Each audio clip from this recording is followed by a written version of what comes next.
Praise the lord. ఇది నా వాక్య భాగము. మొదటి దినవృత్తాంతములు 16వ అధ్యాయము 18వ వచనం. 1000 తరముల వరకు ఆ మాట నిలుచునని ఆయన సెలవిచ్చెను. దావీదు దేవుని మందసం కొరకు సిద్ధపరిచిన గుడారంలో దాన్ని ఉంచుట కొరకు ఈ మందసాన్ని తీసుకొస్తున్నప్పుడు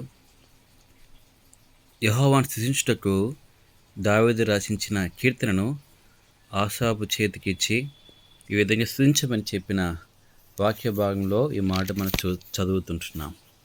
దేవుని మనం స్తుతించుటకు అనేకమైన కారణాలు దావీదు ఇక అధ్యాయంలో చెప్పిన వాడుగా ఉంటూ వస్తొచ్చాడు.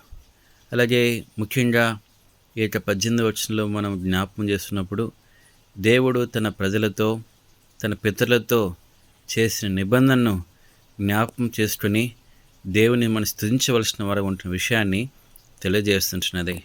ఎందుకంటే దేవుడు తన మాటనిచ్చి మాట నెరవేర్చేవాడు ఉంటున్నాడు.